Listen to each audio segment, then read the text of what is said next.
दोस्तों नमस्कार, ये है मार्गदर्शन फॉर सिविल सर्विसेज। मैं अनुराग चौधरी। दोस्तों आज के प्रैक्टिस सेट में हम सॉल्व करेंगे उत्तर प्रदेश लोक सेवा आयोग द्वारा आयोजित किए जाने वाले यूपी पीसीएस प्रारंभिक परीक्षा के लिए सामान्य अध्ययन के महत्वपूर्ण प्रश्नों का प्रैक्टिस सेट। दोस्तों ये प्रश्न यूपी पीसीएस प्रारंभिक परीक्षा के साथ लोक सेवा आयोग द्वारा आयोजित किए जाने वाले अन्य परीक्षाओं जैसे आरओ यानी समीक्षा अधिकारी, सहायक समीक्षा अधिकारी, गवर्नमेंट इंटर कॉलेज प्रवक्ता, गवर्नमेंट डिग्री कॉलेज और एलटी ग्रेड आदि परीक्षाओं के सामान्य अध्ययन खंड के लिए बहुत ही उपयोगी है। तो आइए शुरू करते हैं आज का वीडियो। यूपी पीसीएस प्रारंभिक परीक्षा के लिए सामान्य अध्ययन के महत्वपूर्ण प्रश्नों का प्रैक्टिस सेट। पहला प्रश्न दोस्तों भारतीय संविधान और राज्य व्यवस्था से है। इसमें आपसे पूछा गया है कि निम्नलिखित में से कौन सा एक सही सुमेलित नहीं है। देखिए बहुत ही महत्वपूर्ण प्रश्न है दोस्तों आपके लिए। इसमें अनुच्छेद 39A समान न्याय और निःशुल्क विधिक सहायता सही सुमेलित है। अनुच्छेद 40 में ग्राम पंचायतों के गठन के बारे में प्रावधान है। अनुच्छेद 44 में समान नागरिक संहिता के बारे में और अनुच्छेद 48 देखिए न्यायपालिका का कार्यपालिका से पृथक्करण, ये आपका सही सुमेलित नहीं है क्योंकि अनुच्छेद 48 में पर्यावरण के संरक्षण से संबंधित प्रावधान किए गए हैं। अगला प्रश्न है दोस्तों मानव गरीबी सूचकांक यानी एचपीआई की अवधारणा मानव विकास रिपोर्ट 1997 में प्रस्तुत की गई, लेकिन मानव विकास रिपोर्ट ने इसे बहुआयामी गरीबी सूचकांक द्वारा किस वर्ष प्रतिस्थापित किया गया था। तो उत्तर है वर्ष 2010 में। ऑप्शन सी सही उत्तर है। दोस्तों मानव गरीबी सूचकांक की अवधारणा मानव विकास रिपोर्ट 1997 में प्रस्तुत की गई और बाद में वर्ष 2010 में मानव विकास रिपोर्ट ने इसे बहुआयामी गरीबी सूचकांक द्वारा प्रतिस्थापित कर दिया था। अगला प्रश्न है दोस्तों देखिए लॉकडाउन के दौरान भारत सरकार के द्वारा प्रयुक्त असाधारण शक्तियों का विधिक आधार पर किन किन कानूनों से प्राप्त हुआ था। Mental health care act 2017, disaster management act 2005, शत्रु संपत्ति या एनमी प्रॉपर्टी एक्ट 1968 और एपिडेमिक डिजीजेज एक्ट 1897। तो इस प्रश्न का उत्तर कूट की सहायता से आपको देना है। तो इसमें सही उत्तर क्या हो जाएगा दोस्तों, यहाँ पर देखिए डिजास्टर मैनेजमेंट एक्ट 2005 और एपिडेमिक डिजीजेज एक्ट 1987। तो सही उत्तर 2 और 4 ऑप्शन सी इस प्रश्न का सही उत्तर हो जाएगा। अगला प्रश्न दोस्तों सूची 1 का सूची 2 से सुमेलन कीजिए और दिए गए कोड से सही उत्तर का चयन करिए। अनुच्छेद 61। तो अनुच्छेद 61 दोस्तों राष्ट्रपति पर महाभियोग का प्रावधान करता है। तो 61 राष्ट्रपति पर महाभियोग। उसके अलावा अनुच्छेद 67 है, ये उपराष्ट्रपति को हटाने से संबंधित है। अनुच्छेद 94 स्पीकर को हटाने से संबंधित है और अनुच्छेद 90 ये राज्यसभा के उपसभापति को हटाने से संबंधित है। तो डी का पहला हो जाएगा।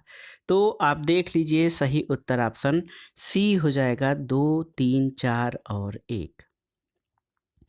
अगला प्रश्न बहुत ही आसान सा प्रश्न है, बार बार परीक्षाओं में पूछा गया है और आप जानते भी हैं। भारत की संविधान सभा ने निम्नलिखित में से किस तिथि को राष्ट्रीय ध्वज अपनाया था, आपको बताना है। तो सही उत्तर 22 जुलाई 1947। दोस्तों भारत की संविधान सभा ने 22 जुलाई 1947 को राष्ट्रीय ध्वज को अपनाया और आप जान लीजिए कि हमारे राष्ट्रीय ध्वज का डिजाइन पिंगाली वेंकैया ने तैयार किया था। अगला प्रश्न है दोस्तों उत्तर प्रदेश में बायोटेक्नोलॉजी पार्क निम्नलिखित में से कहाँ स्थापित किया गया है। कानपुर, गाजियाबाद, नोएडा या लखनऊ में। तो सही उत्तर है लखनऊ में। दोस्तों उत्तर प्रदेश में बायोटेक्नोलॉजी पार्क लखनऊ में स्थित है और ये पार्क जैव प्रौद्योगिकी विभाग भारत सरकार और विज्ञान और प्रौद्योगिकी विभाग उत्तर प्रदेश सरकार द्वारा संयुक्त रूप से 2002 में स्थापित किया गया और 2007 में ये पूरी तरह कार्यात्मक हो गया था। अगला प्रश्न है सूची 1 का सूची 2 से सुमेलन कीजिए और सही उत्तर का चयन करिए कोड के आधार पर। तो यहाँ पर आप देख सकते हैं दोस्तों पीएम जन आरोग्य अभियान। देखिए पीएम जन आरोग्य अभियान ये 2018 में शुरू किया गया। पीएम वय वंदन योजना ये आपका 2017 में शुरू किया गया। पीएम रोजगार प्रोत्साहन योजना की शुरुआत 2015 में और स्वच्छ भारत अभियान आप जानते हैं 2014 में शुरू किया गया था। तो 2 3 1 4 देखते हैं, 2 3 1 4 ऑप्शन ए इस प्रश्न का सही उत्तर है।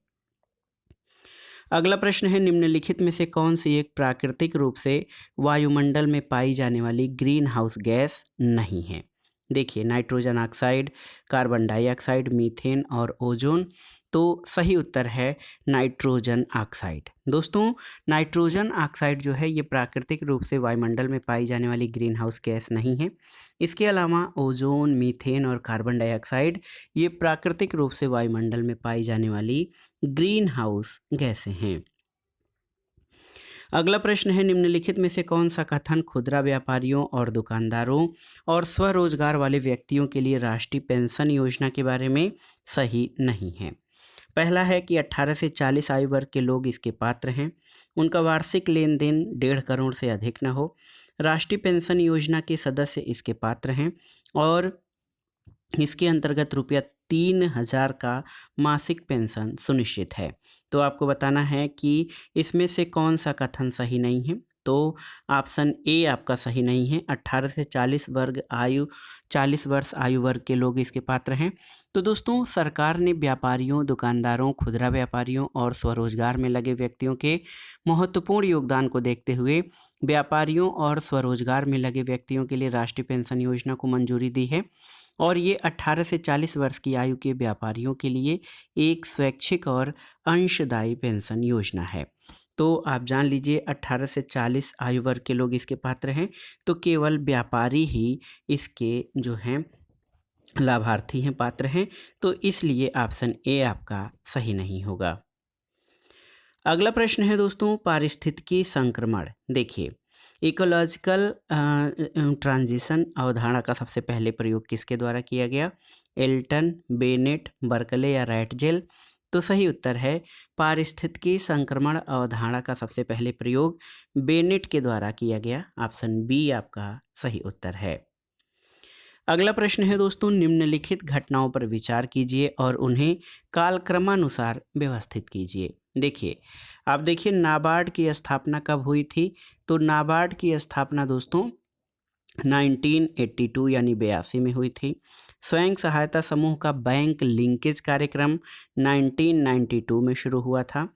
किसान क्रेडिट कार्ड योजना दोस्तों ये 1998 में और क्षेत्रीय ग्रामीण बैंक जो है इसकी स्थापना 1975 में। तो ये क्रम आपका क्या हो जाएगा? सबसे पहले 4, फिर 2, उसके बाद 1 और 3। 4 2 1 3। तो आप देख सकते हैं दोस्तों, सही उत्तर क्या हो जाएगा? इसका सही उत्तर हो जाएगा 4 1 2 3। ऑप्शन ए इस प्रश्न का सही उत्तर है। अगला प्रश्न दोस्तों ये बहुत ही महत्वपूर्ण है। ये जो घटनाएं हैं पर्यावरण और जो हमारी पृथ्वी से संरक्षण से संबंधित हैं, इनका सही क्रम में सुमेलन करना है। रियो पृथ्वी सम्मेलन ये कब हुआ था? तो आप जानते हैं रियो डी जेनेरियो का पृथ्वी सम्मेलन 1992 में हुआ था। ब्रूटलैंड आयोग का प्रकाशन कब हुआ था? तो ये याद रखिएगा 1987 में। मॉन्ट्रियल प्रोटोकॉल का प्रवर्तन 1987 में हुआ था और द लिमिट टू ग्रोथ का प्रकाशन 1972 में 1972। तो सही क्रम क्या हो जाएगा? सबसे पहले 1972 हो जाएगा, फिर आएगा आपका ब्रूटलैंड कमीशन रिपोर्ट, फिर मॉन्ट्रियल प्रोटोकॉल और फिर आपका रियो पृथ्वी सम्मेलन। ऑप्शन बी 4 2 3 1 आपका सही हो जाएगा। अगला प्रश्न है दोस्तों, कौशल भारत अभियान के संबंध में कौन सा कथन सही है? देखिए, कौशल भारत अभियान की शुरुआत प्रधानमंत्री ने जुलाई 2015 में की थी। बिल्कुल सही है। और इस अभियान का उद्देश्य भारत के युवाओं को सूचना तकनीक में प्रशिक्षित करना था। ये आपका सही नहीं है, क्योंकि इस अभियान का उद्देश्य भारत के युवाओं को जो है कौशल विकास में उनको प्रशिक्षित करना था, किसी प्रकार के स्किल डेवलपमेंट के लिए। तो केवल एक सही है इस प्रश्न का उत्तर। ऑप्शन ए सही उत्तर है। अगला प्रश्न है दोस्तों, राष्ट्रीय चंबल अभयारण्य निम्नलिखित में से किस राज्य का हिस्सा नहीं है? उत्तर प्रदेश, मध्य प्रदेश, हरियाणा और राजस्थान। तो आप जान लीजिए हरियाणा का हिस्सा नहीं है राष्ट्रीय चंबल अभयारण्य। और आप जान लीजिए कि उत्तर प्रदेश, मध्य प्रदेश और राजस्थान जो है राष्ट्रीय चंबल अभयारण्य यहाँ पर विस्तृत है। हरियाणा में इसका विस्तार नहीं है। अगला प्रश्न दोस्तों ये देखिए संविधान और राज्य व्यवस्था से है। पूछा गया है कि कौन संविधान के अनुच्छेद 21 के दायरे में नहीं आता है। एक चिकित्सक द्वारा घायल को चिकित्सकीय सहायता, कार्यस्थल पर महिलाओं का लैंगिक उत्पीड़न, पानी की गुणवत्ता को दूषित करना या मृत्युदंड। तो आप देखिए कार्यस्थल पर महिलाओं का लैंगिक उत्पीड़न ये संविधान के अनुच्छेद 21 के दायरे में नहीं आता है। अन्य जैसे चिकित्सक द्वारा घायल को चिकित्सकीय सहायता, पानी की गुणवत्ता को दूषित करना और मृत्युदंड ये अनुच्छेद 21 के दायरे में आते हैं। अगला प्रश्न है दोस्तों प्रोटेम स्पीकर सामान्यतया किसे नियुक्त किया जाता है। तो आप जान लीजिए प्रोटेम स्पीकर जो है ये नवनिर्वाचित लोकसभा के वरिष्ठतम सदस्यों में से एक को प्रोटेम स्पीकर नियुक्त किया जाता है। और प्रोटेम स्पीकर को अस्थायी अध्यक्ष के समान ही शक्तियां प्राप्त होती हैं। वो नई लोकसभा की पहली बैठक में पीठासीन अधिकारी होता है और इसका मूल कर्तव्य नए सदस्यों को शपथ दिलवाना है और वह नए सदन को नए अध्यक्ष के चुनाव करने के लिए मदद करता है। अगला प्रश्न है दोस्तों भारतीय संविधान की तृतीय अनुसूची में क्या उपबंधित है। तो तृतीय अनुसूची में जो है दोस्तों पद की शपथ है जो विभिन्न पदाधिकारी हैं। इसमें संघ के मंत्री के लिए पद की शपथ का प्रारूप है, बिल्कुल सही। उच्चतम न्यायालय के मुख्य न्यायाधीश द्वारा ली जाने वाली शपथ का जो है प्रारूप है, सही है। भारत के राष्ट्रपति के लिए पद के शपथ का प्रारूप ये नहीं है।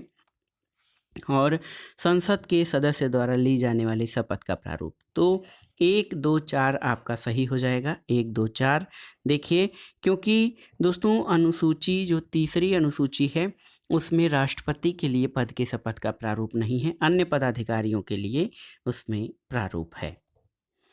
अगला प्रश्न है बुलक कैपिटलिस्ट या बैल पूंजीपति किसे कहा जाता है। ऑप्शन है गरीब किसान, धनाढ़ किसान, उन किसानों को जिनके पास कुछ साधन तो हैं पर धनाढ़ नहीं है, और वे किसान जो बड़े जमींदार हैं। तो सही उत्तर ऑप्शन सी हो जाएगा। दोस्तों बुलक कैपिटल या बैल पूंजीपति उन किसानों के लिए प्रयुक्त होता है जिनके पास कुछ साधन तो हैं पर धनाढ़ नहीं है। अगला प्रश्न है दोस्तों जौनपुर राज्य का अंतिम शासक कौन था। मोहम्मद शाह, हुसैन शाह, मुबारक शाह और इब्राहिम शाह। तो सही उत्तर है हुसैन शाह शर्की। दोस्तों हुसैन शाह शर्की जौनपुर राज्य का अंतिम शासक था। इसकी मृत्यु 1505 में हुई थी और इसकी मृत्यु के साथ ही जौनपुर राज्य को लोदी शासकों द्वारा दिल्ली सल्तनत के अधीन कर लिया गया था। अगला प्रश्न ये देखिए मध्यकालीन भारत के इतिहास से संबंधित है। निम्न विदेशी यात्रियों में किसने जहांगीर के शासनकाल में भारत की यात्रा की थी। तो सही उत्तर फ्रांसिस्को पल्सर्ट। दोस्तों फ्रांसिस्को पल्सर्ट एक डच खोजकर्ता था जो जहांगीर के काल में आगरा में रहा था। उसने भारतीय उपमहाद्वीप के अनेक स्थानों की सामाजिक और आर्थिक परिस्थितियों का रोचक वर्णन किया है। उसका वर्णन एक प्रकार की रिपोर्ट है। अगला प्रश्न है दोस्तों निम्नलिखित में से कौन सा युग्म सुमेलित नहीं है, आपको बताना है। हेक्टर मुनरो बक्सर का युद्ध सही सुमेलित है। लॉर्ड हेस्टिंग्स आंग्ल नेपाल युद्ध सही सुमेलित है। लॉर्ड बेलेजली चतुर्थ आंग्ल मैसूर युद्ध सही सुमेलित है। लॉर्ड कॉर्नवालिस तृतीय आंग्ल मराठा युद्ध ये आपका सही सुमेलित नहीं है। क्यों? क्योंकि आप जान लीजिए दोस्तों कि ये तृतीय आंग्ल मराठा युद्ध जो है 1817 से 1818 में लड़ा गया और ये युद्ध अंतिम रूप से लॉर्ड हेस्टिंग्स के भारत के गवर्नर जनरल बनने के बाद लड़ा गया था, लॉर्ड कॉर्नवालिस के समय में नहीं। अगला प्रश्न है दोस्तों देखिए अकबर के शासनकाल में दक्कन में निम्न पद्धतियों में कौन सा भू राजस्व वसूली का प्रचलित आधार था। कनकूट, हल की संख्या, जब्त या गल्ला बख्शी। तो सही उत्तर है ऑप्शन सी जब्त। दोस्तों जब्त प्रणाली मुगल साम्राज्य में बादशाह अकबर के शासनकाल में राजा टोडरमल के द्वारा प्रारंभ की गई और भू राजस्व व्यवस्था की ये एक प्रणाली थी और अकबर के शासनकाल के 15वें वर्ष में 1570 से 1571 में टोडरमल ने खालसा भूमि पर भू राजस्व की नवीन प्रणाली जिसका नाम जब्त था, इसको प्रारंभ करवाया था। अगला प्रश्न है, 6ठी शताब्दी ईसा पूर्व का मत्स्य महाजनपद कहाँ पर स्थित था? तो उत्तर है राजस्थान, ऑप्शन बी। दोस्तों, 6ठी शताब्दी ईसा पूर्व का मत्स्य महाजनपद आधुनिक राजस्थान में स्थित था। राजस्थान में यह जनपद जयपुर के आसपास स्थित था। दोस्तों, मत्स्य महाजनपद की राजधानी विराटनगर थी और पाली साहित्य में मत्स्य महाजनपद को सूर्यसेन से संबंधित कहा गया है। अगला प्रश्न देखिए, बहुत ही आसान सा प्रश्न है। निम्नलिखित में से किसे यूरोप की तेल राजधानी कहा जाता है? ऑप्शन देखिए, बेलफास्ट, एबरडीन, लीड्स या लिवरपूल। तो सही उत्तर है एबरडीन को। यूरोप की तेल राजधानी एबरडीन को कहा जाता है। अगला प्रश्न है, निम्नलिखित में से कौन सा बड़ा पठार है? आपको बताना है। कोकोनिनो, एक्वेरियस, कोलोरेडो या कोलंबिया। तो सही उत्तर है दिए गए विकल्पों में से कोलोरेडो पठार सबसे बड़ा पठार है। इसका पूर्ण क्षेत्रफल 3,37,000 वर्ग किलोमीटर है और ये कोलोरेडो, ऊटा, एरिजोना और न्यू मैक्सिको में स्थित है। अगला प्रश्न दोस्तों, भारत का सर्वाधिक गहराई वाला बंदरगाह कौन है? आपको बताना है। तो सही उत्तर कांडला, कोचीन, पारादीप और मार्मगोआ में से पारादीप है और ये विकल्पों में सबसे अधिक गहराई वाला बंदरगाह है जिसकी गहराई 15 मीटर है और ये बंदरगाह ओडिशा के जगत सिंहपुर जिले में स्थित है। ये भारत के पूर्वी समुद्री किनारे पर स्थित सबसे बड़े समुद्र तटों में से एक है और ये बंदरगाह एक कृत्रिम हार्बर पर बनाया गया है। पारादीप गहरे पानी वाला बंदरगाह है जो बंगाल की खाड़ी और महानदी के संगम पर स्थित है। अगला प्रश्न है, निम्नलिखित में से कौन शीत महासागर धारा या ठंडी महासागरी जलधारा नहीं है? कनारी, हम्बोल्ट, ओयाशियो या अगुल्हास। तो सही उत्तर है अगुल्हास। ये दोस्तों ये शीत नहीं बल्कि गर्म जलधारा है, गर्म महासागरी धारा है। ये दक्षिण पश्चिम हिंद महासागर में चलती है और ये अफ्रीका के पूर्वी तटों 27 डिग्री दक्षिणी से 40 डिग्री दक्षिणी तक चलती है। बाकी कनारी, हम्बोल्ट और ओयाशियो ये ठंडी जलधाराएं हैं। अगला प्रश्न है दोस्तों, हवा में तैरते हुए श्वसनीय सूक्ष्म कणों का आकार कितना होता है?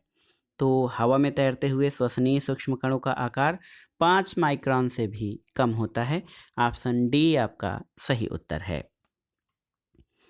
अगला प्रश्न, सूची 1 का सूची 2 से सुमेलन करना है। इसमें संस्थान और शहरों का आपको मिलान करना है। देखिए, वन अनुसंधान संस्थान तो ये देहरादून में, भारतीय चारागाह और चारा अनुसंधान संस्थान झांसी में, केंद्रीय शुष्क क्षेत्र अनुसंधान संस्थान ये जोधपुर में और भारतीय कृषि अनुसंधान संस्थान नई दिल्ली में स्थित है। तो सही सुमेलन हो जाएगा 3, 4, 1, 2। देखिए 3, 4, 1, 2 ऑप्शन बी इस प्रश्न का सही उत्तर है। अगला प्रश्न दोस्तों और आज के वीडियो का आखिरी प्रश्न है कि निम्नलिखित में से किस राज्य में जापानी इंसेफेलाइटिस अनुसंधान केंद्र स्थापित किया गया है? तो उत्तर है उत्तर प्रदेश के गोरखपुर में। गोरखपुर में बीआरडी अस्पताल हादसे के बाद केंद्र ने 2004 में लंबित जापानी इंसेफेलाइटिस अनुसंधान केंद्र स्थापित करने के प्रस्ताव को मंजूरी दिया गया है और ये उत्तर प्रदेश के गोरखपुर जनपद में स्थापित किया गया है। तो याद रखिएगा, जापानी इंसेफेलाइटिस अनुसंधान केंद्र उत्तर प्रदेश के गोरखपुर में स्थापित किया गया है। तो दोस्तों ये था आज का वीडियो। उत्तर प्रदेश लोक सेवा आयोग द्वारा आयोजित किए जाने वाले विभिन्न परीक्षाओं के सामान्य अध्ययन के लिए जो है जीएस यानी जनरल स्टडीज़ के महत्वपूर्ण प्रश्नों का प्रैक्टिस सेट। दोस्तों ये वीडियो अन्य आयोगों द्वारा आयोजित परीक्षाओं के सामान्य अध्ययन खंड के लिए बहुत ही उपयोगी है। आप इनको तैयार कर लीजिएगा। वीडियो आपको कैसा लगा हमें कमेंट बॉक्स में ज़रूर बताइएगा। वीडियो को लाइक करें, शेयर करें और इस चैनल मार्गदर्शन फॉर सिविल सर्विसेज को सब्सक्राइब करें। वीडियो देखने के लिए धन्यवाद दोस्तों। नमस्कार।